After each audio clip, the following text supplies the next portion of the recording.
Bismillahirrahmanirrahim. Assalamualaikum warahmatullahi wabarakatuh. Eh, Selamat pagi dan salam sejahtera untuk para mahasiswa model empirical ya, mata kuliah model empirical dari Universitas Islam Sumatera Utara. Ya, pertama-tama saya ingin minta maaf karena pada hari ini saya tidak berkesempatan melaksanakan kelas sesuai dengan jadwal yang kita punya. Ya, jadi saya sekarang berada di Surabaya dan kebetulan memang eh, dalam posisi mobile ya bergerak dari hotel ke airport. Jadi dikhawatirkan ya keterbatasan jaringan ya sehingga nanti kelas kita tidak bisa berjalan dengan sebaik-baiknya. Jadi untuk menggantikan kelas kita hari ini, saya membuat rekaman ini dengan harapan agar kita bisa ada Bapak Ibu semua bisa mendapatkan kuliah ya pada hari ini dan mungkin diskusi bisa kita lakukan di dalam grup WhatsApp yang sudah kita setup ya. Jadi hari ini saya akan berbicara tentang tiga hal ya. Hal yang pertama berkenaan dengan beberapa perkenalan mengapa empirical study dalam human resource management ya itu penting ya. Itu slide yang pertama ya, jadi pembukaan mengenai kepentingan empirical pendekatan empiris dalam perancangan sumber daya manusia ya. Lalu yang kedua saya akan berbicara mengenai beberapa model baik dari segi untuk memfasilitasi atau untuk menilai ya sebuah human resource management ya, sebagai satu topik yang penting dalam uh, empirical studies ya dalam human resource management.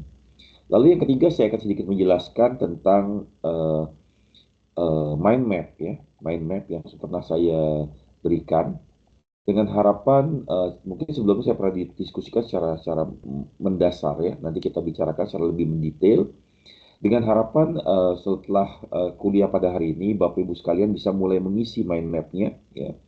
Dan mudah-mudahan paper akademik yang perlu kita submit ke jurnal Scopus kemudian ya, bisa kita mulai ya, bisa dimulai dan mudah-mudahan bulan depan ketika Bapak Ibu sekalian datang ke Kuala Lumpur kita bisa diskusikan secara lebih mendetail ya, mendetail secara mendalam dan sebagainya. Nah, jadi mudah-mudahan kelas hari ini walaupun tidak terjadi secara apa eh, direct ya secara langsung gitu kan tapi mudah-mudahan bisa menggantikan ya fungsinya dan mudah-mudahan bisa menjadi bahan untuk memulai diskusi kita dengan lebih jauh di dalam grup WhatsApp kita ya. Nah, sebentar saya share screen dulu ya.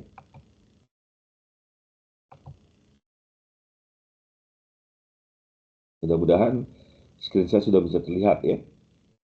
Oke, jadi kita mulai dari kuliah yang pertama.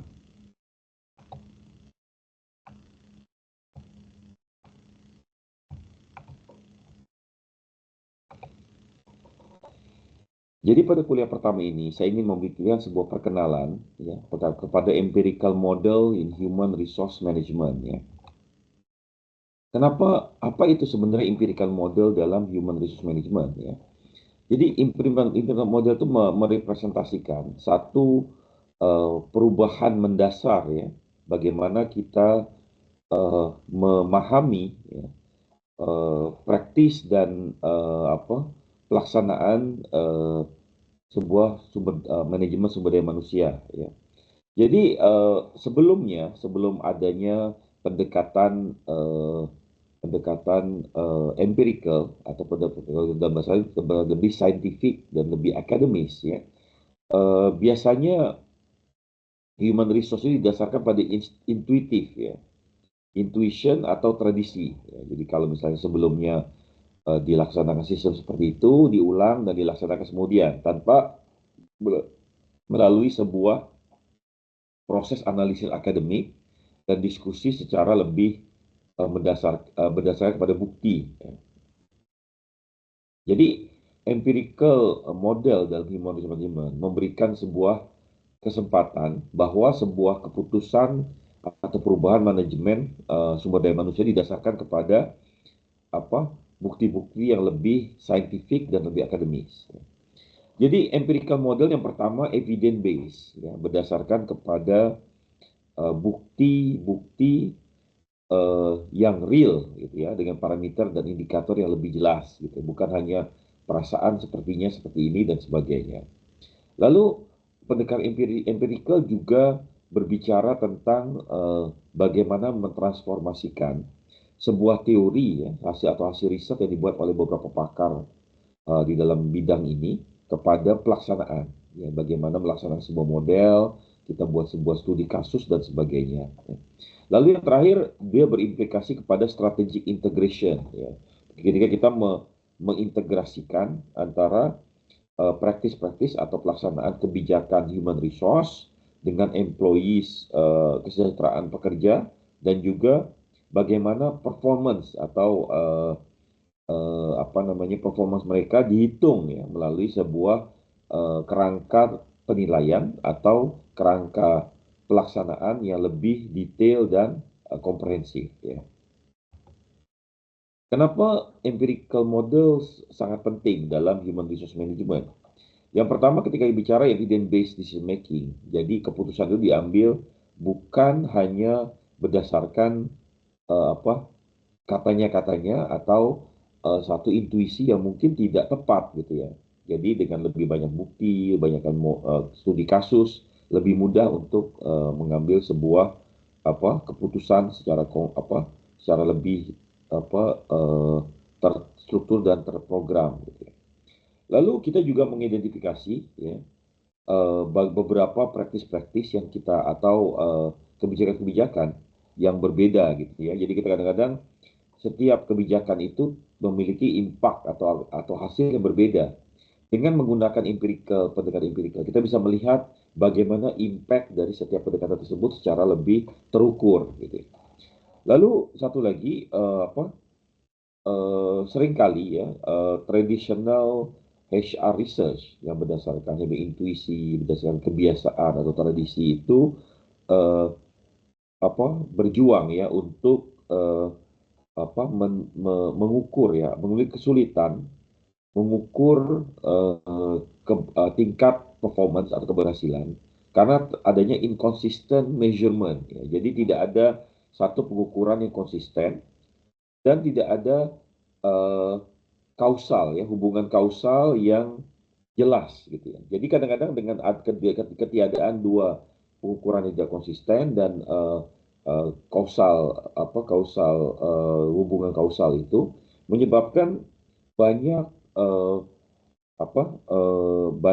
pengukuran terutamanya, ya, dari segi performa dasar dan sebagainya tidak jelas, gitu ya.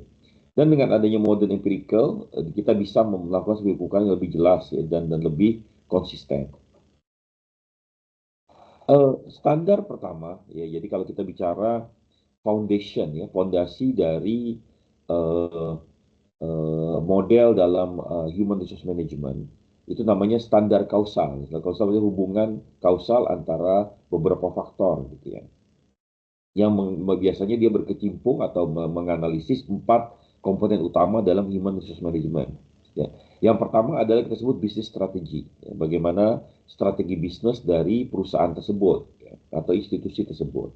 Lalu kita juga mengevaluasi kebijakan-kebijakan human resource yang ada pada perusahaan tersebut atau institusi tersebut.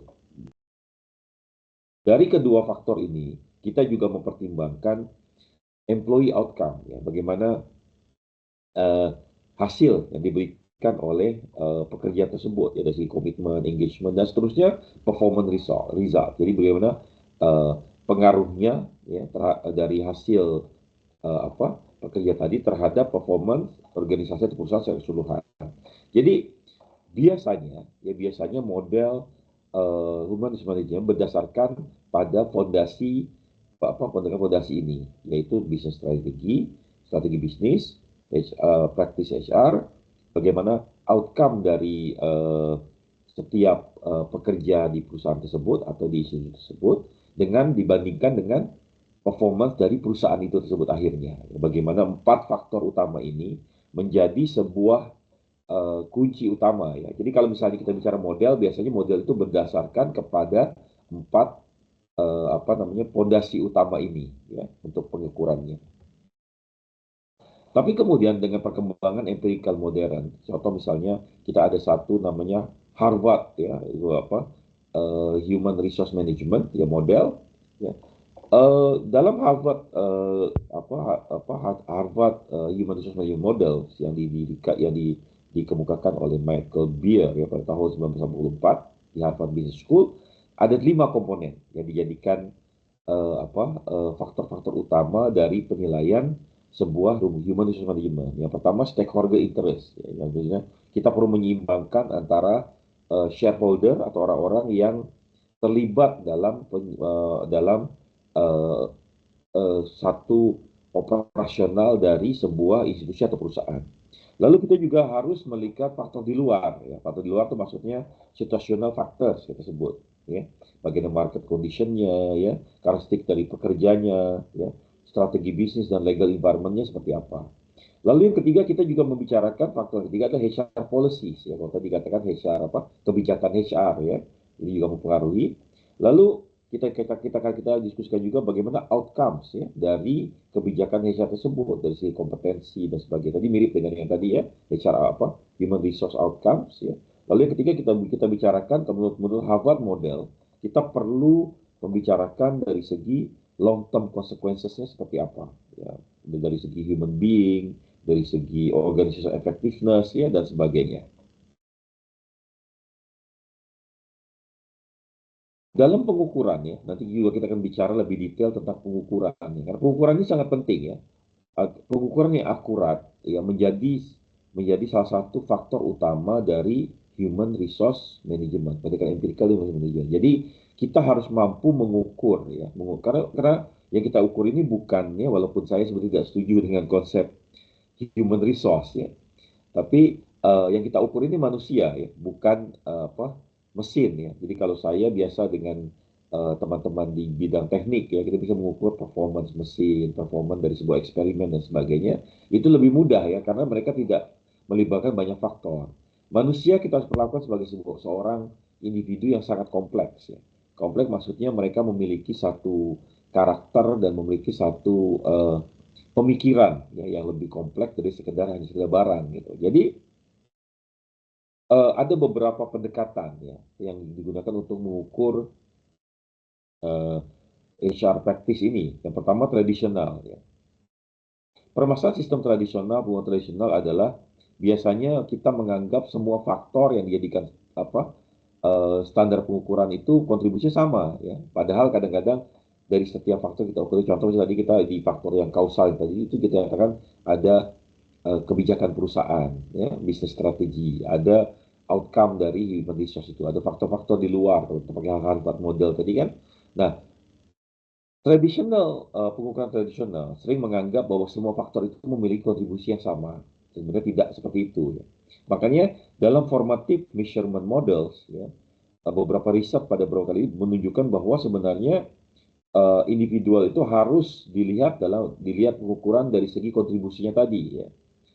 Jadi berbagai perbedaan pelaksanaan mungkin memiliki apa overlapping effect gitu ya, yang bersinggungan ya. Jadi kalau kita lihat formatif itu maksudnya dia hal yang bersinggungan ini perlu diperbaiki ya, perlu diperbaiki susunannya dan sebagainya. Lalu dalam latest advancement dalam penelitian kemudian yang lebih detail, kita bisa karena dengan ada empirical study tadi kita bisa menilai ya mungkin sebelum ini Bapak Ibu sekalian diperkenalkan dengan sistem SEM dan juga ya ketika itu riset ya untuk melihat bagaimana performance tadi. Nah di sini kita bicara hierarchical komponen lebih kompleks ya. Jadi multi level analisis. Jadi contoh misalnya kalau ada satu pengukuran misalnya pengaruh manajer terhadap keseluruhan ya performance dari perusahaan. Jadi pengaruh manajer itu bisa diukur ya menurunkan empirical model ini kita bisa mengukurnya secara step by step secara lebih detail. Ya, jadi itu lebih jelas dan lebih mendetail. Lalu ada juga diskusi mengenai empirical evidence berdasarkan sebuah manajemen sumber daya manusia, kesejahteraan dan performance. Ya. Jadi biasanya apa namanya, banyak riset mengatakan bahwa ketika kita merancang satu sistem yang baik, ya, human resource practice yang baik, itu bisa meningkatkan kesejahteraan pekerja dan juga organisasi performance. Ya. Tapi kita harus ingat ya, kadang-kadang ketika kita mengimplementasikan satu sistem kerja yang sangat kompleks gitu ya, job satisfaction, reduce stress dan sebagainya, kita juga harus melihat bagaimana eh, kadang-kadang apa target ya. Jadi kadang-kadang target perusahaan itu ketika tidak dipahami oleh pekerjanya ya, menjadikan satu beban ya, justru meningkatkan apa namanya mengancam ya, membahayakan kesejahteraan dari pekerja itu dari segi kerja yang semakin semakin apa berat dan sebagainya. Jadi kita perlu ada keseimbangan ya antara target di perusahaan dengan apa keadaan atau apa struktur dari human resource yang kita ada. Jadi kita tidak bisa paksakan. Contoh misalnya kalau dari segi tenaga kerja kita lebih banyak yang memiliki kemampuan marketing misalnya, kita tidak bisa memaksakan mereka untuk misalnya melakukan analisis pasar yang lebih banyak. Gitu. Mereka lebih banyak karena selling dan sebagainya. Jadi kalau kita target berdasarkan kemampuan human resource yang kita ada, itu akan lebih lebih memberikan satu apa peningkatan kesejahteraan kepada pekerja kita karena mereka berbuat sesuatu yang mereka suka. Tapi kalau misalnya dia berbeda, nah itu yang jadi masalah. Ketika saya katakan tadi justru mengancam apa namanya performance atau dari segi kesejahteraan pekerja tersebut. Ini satu contoh ya, bagaimana apa namanya manager interpersonal skill yang saya ceritakan pada kelas sebelumnya, ya, bagaimana kemampuan interpersonal dari sebuah manajer sangat berpengaruh terhadap tadi di sini di ini parameternya ada turnover reduction, promotion advantage, annual cost saving. Jadi ketika ketika manajer itu punya kemampuan interpersonal yang baik, ya saya ceritakan dalam kelas sebelumnya, itu dia akan lebih meningkatkan ya. Jadi hasil riset terbaru menunjukkan di perusahaan besar bahwa ketika yang penting dari manajer itu bukan kemampuan manajernya, kemampuan dalam bidangnya, tapi justru kemampuan bagaimana manajer tersebut memanage ya, me, menguruskan pekerja-pekerjanya. Di sini dikatakan ada 70% tidak ada apa turnover rate berkurang gitu kan. Promotion advantage bertambah 2,23 kali ya. Dan kita bisa mengirit ya pengeluaran ya dari sekarang dari segi konflik, dari segi waktu yang terbuang, dari segi pekerja yang mengundurkan diri gitu kan cari yang baru dan sebagainya itu sampai 1,2 miliar dolar ya annual cost saving. Yang berikutnya adalah nanti kita akan bicara juga tentang penggunaan big data ya, big data dan beberapa model ya. Jadi mathematical model ya. Jadi kalau kita untuk human resource management sekarang tidak lagi pakai pengukuran yang apa yang tradisional ya. Karena kita sudah ada modeling ya. Jadi ya, apalagi dengan AI, big data dan sebagainya, kita bisa melakukan modeling dan simulasi terhadap keadaan HR sebelum dia terjadi. Nah, itu lebih lebih hebat, kita sudah prediktif ya, prediktif analytics ya. Jadi kalau misalnya kita buat seperti ini, modeling kita menunjukkan seperti apa. Ya, walaupun manusia memang bukan robot atau alat ya, tapi dengan adanya modeling ini setidaknya kita bisa memprediksi turnover, merancang apa pekerja dengan lebih sistematik ya. Lalu kita bisa lebih adaptif ya ketika perubahan dalam faktor luar. Jadi kalau kita misalnya masukkan Harvard model misalnya, faktor luar dari segi kebijakan perusahaan, dari segi dan sebagainya, kita bisa lihat ya. Kita buat modelingnya. Ya. Modeling ini salah satu apa elemen penting ya dalam kelas kita ya, hari ini. Jadi kita bicarakan tentang big data, tentang apa penggunaan AI dan sebagainya. Lalu jadi dari sini kita carakan future empirical. Jadi ketika kita bicara tentang empirical, pendekatan empiris dari human resource model, yang pertama kita menjembatani antara teori dengan praktis. Ya. Lalu kita melihat ada banyak opportunities ya, yang kita bisa buat. Ya. Jadi dari segi apa riset ya, kita bisa mengembangkan riset itu, istilahnya enhance ya, meningkatkan ya kapabilitasnya. Kita juga bisa mengembangkan tools yang lebih baik ya, kita juga bisa memberikan strategic impact ya berdasarkan evidence base tadi ya. Jadi ini beberapa key element ketika kita bicara human resource dari segi pendekatan empirical. Bisa ya, itu yang pertama ya, dari segi perkenalan topik kita ya. Lalu saya juga ingin berbicara tentang apa teori ya. Jadi kita bicara di kelas yang pertama ini, topik yang pertama ini tentang bagaimana evaluasi dari model ya, beberapa model apa impact dari model-model dan dan teori human resource management tadi. Jadi yang pertama, kenapa HR model ini sangat penting dalam teori dan praktis human resource management. Yang pertama kita berbicara tentang uh, apa alignment ya. Alignment itu maksudnya penyesuaian atau apa namanya bagaimana satu kebijakan gitu ya bisa disesuaikan dengan strategi bisnis kita. Dan tadi saya bisa katakan tadi ya, misalnya human resource kita adalah tenaga-tenaga hebat untuk dari segi marketing, ya. Mereka hebat menjual barang. Tapi kalau kita katakan oke, minta mereka melakukan analisis pasar dan sebagainya, mungkin mereka tidak terlalu hebat gitu. Tapi kalau mereka diterjunkan untuk menjual barang, mereka lebih hebat gitu. Jadi uh, kebijakan human resource perlu di-align ya, perlu disesuaikan dengan strategi bisnis kita gitu. Jadi supaya dia lebih efektif ya.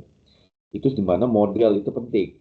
Lalu yang kedua, kita juga berbicara tentang bagaimana sebuah human resource role ya, atau peranan human resource dari administratif kepada strategik ya. Kadang-kadang eh, role ini penting ya. Jadi apakah kita mau tempatkan pekerja kita sebagai seorang administratif atau sebagai orang yang bisa melihat secara akademik gitu, jadi secara strategis ya. Ini penting dalam role evolution tadi. Di akhirnya memang model ini penting dari segi pembangunan kebijakan ya, kita membuat kebijakan perusahaan dan sebagainya. Beberapa waktu lalu kita bicara tentang Harvard Models ya pada presentasi sebelumnya. Kita bicara tentang 5 model penting ya yang kita apa yang kita gunakan ketika berbicara tentang human resource management. Yang saya ceritakan sebelumnya ada stakeholder, situational factors ya, human resource tax policies dan sebagainya. Dengan outcomes ya, komitmen, competence, congruence ya, effectiveness ya, long term consequences ya dari segi sustainable organizational. Ini satu model penting ya. Jadi uh, model penting pertama dari segi human resource adalah Harvard model ya. Lalu kita juga melihat bagaimana impact dari Harvard model ini terhadap ya human resource ya. Jadi dengan dikeluarkannya model Harvard ini, dia menjadi satu fondasi utama ya. Jadi dibandingkan tadi causal model yang paling tradisional tadi, yang basic model tadi, causal model, Harvard model ini mengembangkan satu pendekatan baru ya, karena dia memasukkan komponen elemen luar ya, di samping shareholder, di balik kebijakan perusahaan, outcome daripada HR, tapi ada faktor luar yang mempengaruhi perkembangan HR. Jadi dia menjadi fondasi kepada uh, modern human resource management. Harvard Model juga menjelaskan tentang bagaimana sebuah policy mempengaruhi retention, mengenai engagement dan seterusnya. Ya. Jadi dia memperkenalkan pendekatan penilaian yang lebih komprehensif, ya. Dan di mana akhirnya dia memberikan manfaat pada dari sisi competitiveness, ya. Jadi banyak perusahaan menggunakan Harvard Model sebagai satu prinsip report ya, yang meningkatkan performance atau komitmen dari pekerjanya. Ya, nanti kita bisa bicara dengan lebih detail di situ. Model kedua kita sebut Ulrich Model. Ulrich Model diperkenalkan oleh Dave Ulrich pada tahun 1996 yang merupakan satu pendekatan framework ya, memisahkan human resource management pada 4 peranan yang berbeda. Yang pertama kita sebut strategic partner, ya, change agent, lalu administrative expert dengan employees champion. Ya. Jadi ada 4 komponen yang dibicarakan di sini. Ya, bagaimana yang pertama, bagaimana menyesuaikan kebijakan human resource dengan bisnis ya, dengan bisnis strategi atau bisnis goal. Ya. Lalu yang kedua kita bicara tentang bagaimana kita merubah ya eh, inisiatif perubahan terhadap organisasi tadi ya, bagaimana beradaptasi terhadap kapabilitas ya. Saya katakan tadi kalau misalnya pekerjaan itu lebih banyak ke arah marketing gitu kan, mungkin tidak sesuai untuk kerja-kerja lebih analitikal ya. Lain dengan kerja lebih lebih pemikir ya, lebih analitik ya, dan seterusnya. Lalu kemudian kita juga memastikan ya, komponen Ulrich mengatakan bahwa human resource management perlu memiliki sebuah proses atau manajemen HR ini administratif ya, administratif HR yang sangat efisien ya, sangat excellent dan efisien. Itu penting ya. Jadi misalnya sistem pengangkatan pekerja, sistem evaluasinya, sistem pelatihannya, itu semua perlu dirancang ya, perlu dibuat dalam satu sistem yang sangat baik dan terstruktur ya, supaya dia bisa memastikan outcome tadi. Ya. Akhirnya kita bisa kita juga bisa menggarisbawahi atau meng-highlight ya kelebihan-kelebihan. Jadi Ulrich model mengatakan bahwa untuk kita meningkatkan performa perusahaan, kita perlu mengangkat kelebihan-kelebihan dari pekerja kita. Ya. Jadi kita perlu melihat pekerja kita sebagai sebuah champion ya, sebagai orang-orang yang akan menjadi juara-juara dalam yang membuat perusahaan itu besar ya, kita butuh memberikan penghargaan ya. Jadi kita perlu memberikan penghargaan yang cukup atas kebutuhan mereka. Pada bersamaan kita juga meningkatkan pengalaman ya, karena pengalaman itu kan ilmu yang paling berharga ya. Jadi kita berikan mereka pelatihan dan sebagainya ya. Model Ulrich nih banyak banyak digunakan di organisasi di dunia ya secara worldwide, dan dia baik yang terbukti menunjukkan service quality dari perusahaan tersebut ya. Yang satu lagi value chain ya. Jadi model yang lain yang disebut bagaimana human resource itu memiliki satu rangkaian ya, atau rentetan eh, nilai ya kepada HR tadi. Ya. Bagaimana menghubungkan antara human resource dengan business outcomes. Ya. Jadi di sini dijelaskan di develop oleh Jeb Powie dengan Richard Richardson. Ya. Model ini menjelaskan bagaimana hubungan antara satu strategi terhadap hasil yang bisa diukur. Ya. Dimulai dari hasil strategi. Ya. Jadi tadi yang sama ya, mulai dari titik yang sama, menyesuaikan antara kebijakan human resource dengan strategi bisnis. Ya. Lalu kita turun ke bawah menjadi HR service, ya, bagaimana kita memberikan service kepada pekerja-pekerja kita. Lalu kita mengalokasikan optimalisasi pengalokasian HR resource tadi, ya. Katakan kalau tenaga marketing, tenaga pemikir, tenaga strategis, ya, tenaga kepemimpinan dan sebagainya. Lalu kita dikatakan ada executive management, jadi manajemennya secara lebih efektif, gitu, menghasilkan measure, ya, ukuran yang bisa kita ukur, gitu kan.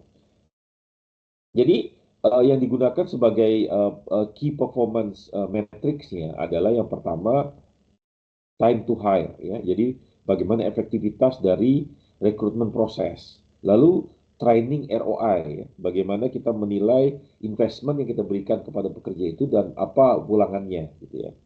Lalu kita juga Employee Net Promoter Score ya, ENPS ya. Bagaimana kita menilai menghubungkan antara pekerja kepuasan pekerja dengan loyalty mereka.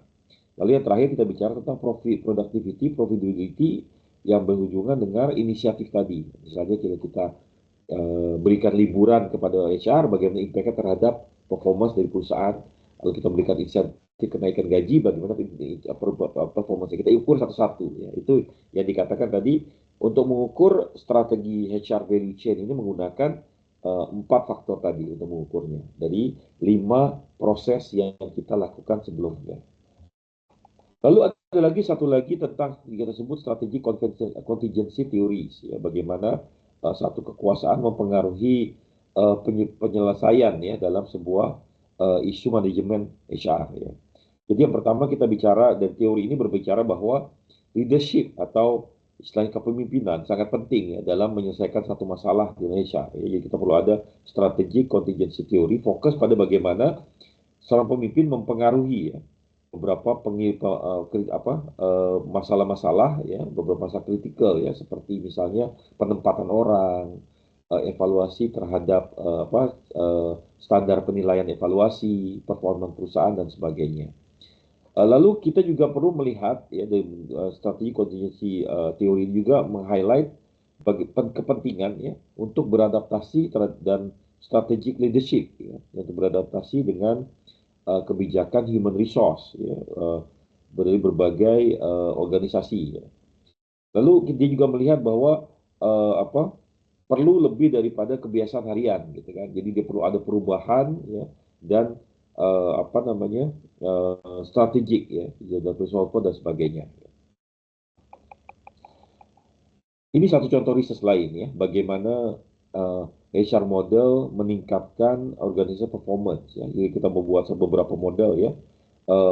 Ini dalam dunia healthcare ya, healthcare studies bahwa human resource sangat mempengaruhi ya, manajemen HR sangat mempengaruhi organisasi performance sebanyak 40%. Lalu retention increase ya, bisa mengurangi sebanyak 31% dari segi retention ya. Lalu dari segi service quality juga meningkat sampai 50%. Ini contoh satu riset yang digunakan dalam healthcare studies ya yang jadi contoh-contoh terhadap bagaimana kepentingan dari HR Manual Driving Model Performance Study ya. Lalu seperti saya katakan sebelumnya, kita juga beberapa challenge ya yang kita bicarakan tentang contextual adaptation ya. Karena tidak ada satu model ya. Jadi ada beberapa model. Kadang-kadang ketika kita bereksperimen atau melihat satu model human resource, kita perlu beradaptasi ya. Karena konteksnya berubah-ubah gitu kan. Jadi, tadi di kalau Harvard model lihat kondisi luar ya, bagaimana mempengaruhi performa di perusahaan tersebut. Lalu kita juga perlu ya melihat experience ya, pengalaman itu satu guru yang terbaik. Jadi dokumentasi ya atau perancangan eh, pengalaman tersebut agar dia bisa memberikan impact ya. Kalau udah pernah, jadi kalau bahasa mudahnya itu kalau kita sudah pernah masuk lubang yang salah gitu, kita jangan masuk lagi lubang yang sama gitu kan. Jadi experience itu berulang supaya tidak terulang kembali ya kesalahan tadi. Yang terakhir memang data driven ya.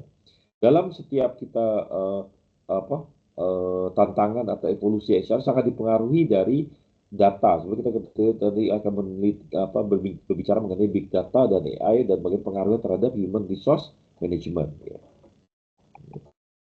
Jadi tentu saja ya HR model ini sangat berpengaruh terhadap bagaimana kita mentransformasikan ya sebuah perusahaan di akhirnya atau institusi akhirnya ya dari strategic framework ya organizational partnership lalu bagaimana kita meningkatkan kompetisi kita ya kemampuan kompetisi kita ya. Jadi itu untuk dua topik yang kita bicarakan pada hari ini ya. Saya juga akan bicara sedikit mengenai mind map ya. Jadi Bapak Ibu sekalian, saya sudah sharekan tentang mind map ini ya. Mudah-mudahan saya diskusikan sedikit ya. Bagaimana mind map itu bisa digunakan ya. Maaf, saya kembali ke slide pertama dulu. Oke. Jadi saya minta Bapak Ibu sekalian mulai memilih topik ya, supaya bisa dimasukkan dalam mind map ini. Mudah-mudahan sudah dilakukan ya. Dengan minggu lalu saya sudah share kan. Mudah-mudahan kita bisa langsung berdiskusi mengenai topik-topik yang dipilih gitu kan. Ingat ya, topik itu harus mulai dari masalah. Ya. Masalah itu harus real dan masalah itu harus spesifik. Ya. Jangan terlalu luas. Ya. Jadi misalnya, Bapak Ibu sekalian harus memilih satu topik yang lebih apa real ya. Dan dia harus dibuktikan ya, harus punya academic support. Ya. Kita nggak bisa mengatakan kita ada masalah ini, tapi kita nggak punya bukti. Jadi di bagian pertama, tolong isi masalahnya apa dan apa academic evidence ya. Karena apa? Tidak ada masalah, tidak ada riset. Ya. Jadi kalau Bapak Ibu memulai mendiskusikan tentang satu masalah tertentu, perlu didukung oleh data-data. Ya. Jadi kita nggak bisa bilang contoh misalnya kita ada masalah parkir di di kantor kita misalnya. Bagaimana kalau ada masalah parkir? Misalnya, ketika waktu pagi banyak pekerja ya, jadi misalnya kalau dari ada 1.000 staf dalam dalam kantor kita, setiap hari 50 staf atau 100 staf nggak dapat tempat parkir misalnya. Nah, itu kan ada datanya ya. Eh, Lalu bisa Anda buat wawancara awal, mereka semua mengeluh ya.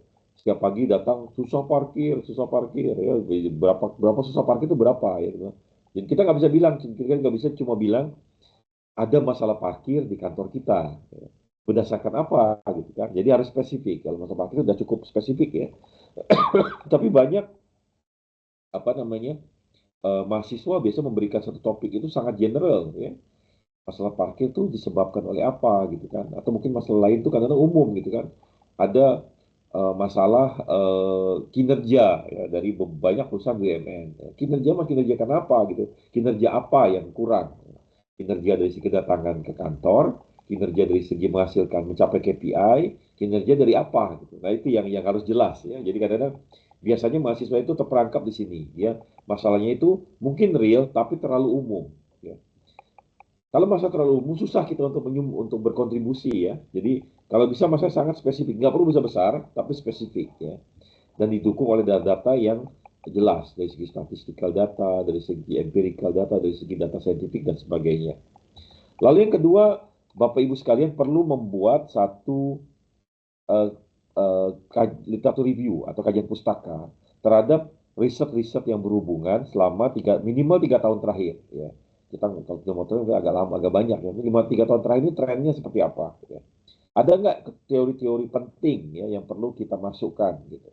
Kalau ada nggak debate ya, biasanya kalau teori itu lahir dari satu debat ya, debat antara satu teori ini mengatakan A, ini mengatakan B, dan mengatakan C, bagaimana ABC ini punya implikasi ya terhadap satu apa namanya skenario yang kita buat. Jelaskan debat tersebut ya. Lalu bagaimana metodologi yang digunakan oleh peneliti sebelumnya? Ya, karena kita mau mengungkapkan teori penelitian kita kan, jadi kita perlu melihat dari beberapa teori yang digunakan sebelumnya mana yang lebih sesuai untuk kita gunakan. Nah ini prosesnya itu penting ya. Ini bagian yang sangat penting dari setiap penulisan paper akademik. Biasanya paper ini cuma cerita masalah, cerita literature review-nya berdasarkan teori-teori, tapi dia tidak ceritakan bagaimana perdebatan dan bagaimana metodologi yang digunakan sebelumnya dan bagaimana justifikasi pemilihan metodologi kita. Ini biasanya terlupa dari banyak mahasiswa. Lalu jelaskan metodologi Anda. Ya. Jadi ada justifikasi pemilihannya apa dan bagaimana prosesnya secara detail. Yang ini sebenarnya mudah ya. Jadi dia cuma perlu menjelaskan apa yang kita buat. Apa kualitatif, apa kuantitatif, mixed mode, dan sebagainya. Apa primary datanya, secondary datanya apa. Jelaskan prosesnya secara detail. Dan mungkin kalau ada beberapa data apa, collection ya. Kalau wawancara ada foto Anda mewawancara gitu kan. Kalau Anda lagi melibatkan kuesioner, ada foto Anda di kuesioner. Kalau bisa ada misalnya Anda membuat apa namanya uh, survei gitu kan, tunjukkan bukti-bukti surveinya. Buktinya penting ya, karena menunjukkan bahwa Anda memang betul-betul buat riset tersebut. Dan dengan gambar itu biasanya apa picture speak thousand word ya.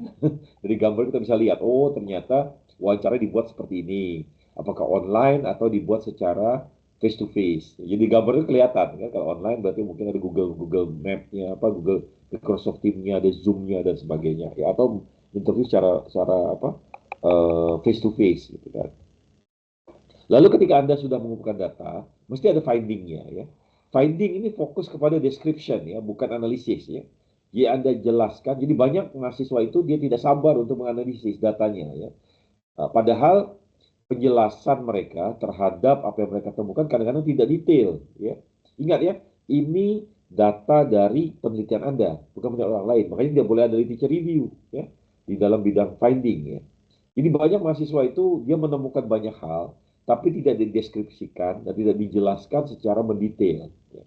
Jadi sayang ya gitu dia mengumpulkan data banyak-banyak, dia buat interview, literature review, dia buat content analysis, dia buat survei, dia buat kuesioner, tapi tidak dijelaskan satu-satu secara detail. Karena apa? Karena mereka langsung mau punya analisis ya dan tadi dan sebagainya. Jelaskan finding dari setiap metode yang kita gunakan. Lalu discuss your finding ya.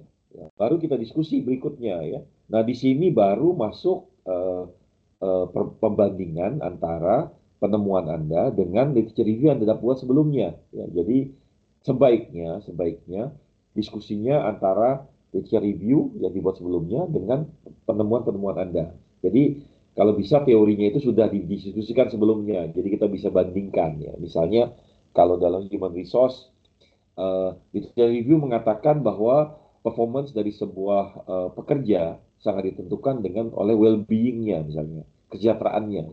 Tapi hasil penemuan kami ternyata tidak demikian ya. Ternyata faktor motivasi ke depan lebih penting daripada well-being staff itu tersebut. Jadi mereka punya impian ya, punya obsesi atau punya target itu lebih penting dari kesehatan mereka. Misalnya gitu kan. Jadi pertentangan misalnya tidak sesuai sebagaimana ini di sini mulai masuk perbandingan ini ya. Jadi banyak mahasiswa di sini banyak kesalahannya adalah mereka lebih langsung sebelum finding itu dijelaskan secara deskripsi dengan detail langsung dianalisis gitu kan. Nah, itu yang kadang-kadang apa tidak terlalu baik ya dari segi runtutan akademik ya. Karena orang bingung ini kok langsung dianalisis dan sebagainya. Yang terakhir setelah kita melakukan analisis, perlu conclusion. Tadi karena juga ada recommendation ya dari bagian analisis, beberapa rekomendasi penting ya dalam itu. Nah, conclusion adalah kesimpulan dari keseluruhan. Ya. Biasanya kita harus melihat juga kepada kepada tujuan penelitian tersebut ya di awal ya. The objective of this research adalah ini ya. Kita lihat conclusionnya sesuai tidak dengan yang kita targetkan ya. Ya, apakah penelitian itu hasilnya sesuai dengan yang mau kita target dalam penelitian tersebut ya. Explain conclusion dengan academic backup ya. Jadi kalau misalnya ada beberapa penelitian sebelumnya yang sesuai atau bertentangan, kita bisa kemukakan juga di sini gitu ya. Adakah studi lanjutan diperlukan? Ya, itu pasti ya, karena biasanya satu riset hanya mencakup satu scope tertentu kan. Mungkin pengembangannya di masa depan orang bisa melanjutkan dan seterusnya. Jadi kalau Anda sudah selesai conclusion, ya, kita bisa mulai naik ke atas lagi ya. Atas itu bagian abstract ya. Jadi kita mulai bukan dari judul ya. Kita mulai dari isu, dari metodologi ya, dari mulai misalnya finding ya, dari conclusion ya, finding, analisis, conclusion, baru kita masuk ke abstraknya lagi. Abstrak itu karena abstrak itu sangat straightforward ya, sangat langsung ya, mudah ya. Abstrak itu harus memiliki 5 komponen ya. Main purpose of the research, kenapa risetnya dibuat ya, lalu bagaimana problemnya itu di studi, yang bikin metodologi kita, lalu findingnya apa, lalu what the finding mean, ya itu jadi straightforward ya. Tells the reader what you did, why you did it, how you did it, what you found, and what it means. Ya, jawab pertanyaan 3 ini, insya Allah abstrak kita akan baik-baik saja ya. Dia harusnya singkat ya, dia abstrak itu bisa hanya satu paragraf biasanya ya, bukan. Saya menemukan beberapa paper sampai dua halaman ya abstraknya, itu tidak tepat ya. Biasanya abstrak itu sangat pendek ya, beberapa satu paragraf, dan itu biasanya setengah atau bahkan seperempat dari halaman tersebut ya. Contoh ya, ini saya beri contohnya banyak banyak bias to arsitektur ya, mudah-mudahan ini ya. Jadi field study on indoor thermal environment in atrium in tropical climates ya. The research report jadi warnanya ini menunjukkan komponen dari yang saya katakan tadi, satu objektif, lalu metodologi, ada finding, what finding mean, dan seterusnya ya. Ini contohnya ya. Dari ini, lalu ada contoh investigating thermal condition, tropic atrium, dan seterusnya. Ini contohnya ya. Ini contoh abstrak yang lain ya. Biasanya ada 1, 2, 3, 4, 5. Selalu ada lima bagian ya, atau 4 mungkin digabung ya. Ada bagian yang finding dengan what finding mean, satu gabung dan sebagainya. Jadi misalnya ada komponennya harus jelas ya dari setiap abstrak tadi. Ya. Setelah kita menulis abstrak, kita tulis keywords ya. Jadi sebenarnya keywordnya agak unik ya. Biasanya kalau zaman dulu saya selalu menulis keyword dari judulnya, saya ambil beberapa kata kunci, saya masukkan dalam keyword. Sebenarnya itu kurang tepat ya sebenarnya ya. Karena apa? Keyword ini adalah sesuatu yang digunakan untuk indexing paper kita ya. Kalau paper kita keywordnya sama dengan judul, kita rugi ya. Karena kita orang cari di Google, oh terbatas ya, karena yang judul sama dengan keyword. Jadi keyword tidak membantu paper Anda untuk lebih mudah ditemukan. Jadi saran saya adalah kita cari padanan katanya ya. Jadi keywords digunakan membantu orang menemukan paper Anda ya. Kalau keywordnya sama dengan judul, berarti tidak ada gunanya, gitu kan, tidak ada manfaatnya. Jadi sebaiknya dicari kata-kata yang berbeda atau yang sepadan, yang sinonim dengan judul kita atau konteks ya, isi paper kita ya. Itu membantu ya. Contoh yang terakhir kita bicara title ya. Judul selalu bagian terakhir karena judul ini satu elemen yang paling penting ya. Judul bisa panjang, bisa pendek ya. Contoh ini kadang-kadang judul terlalu panjang dia si distract readers ya. Contohnya ini dari bidang sains ya, sains marine ya. Preliminary observation, salinity, benthic community, estuary rim, the North Seas misalnya. Itu kadang terlalu panjang. Jadi revise title-nya, jadi komen dari editor yang sebenarnya, dari editor di jurnal. Dikatakan kalau title distract readers. Kita jangan menggunakan istilah yang redundant, ya, yang diulang-ulang gitu kan. Preliminary observation, ya. Misalnya effect ya on salinity on benthic distribution. Jadi kata yang sama artinya sama diulang-ulang gitu kan.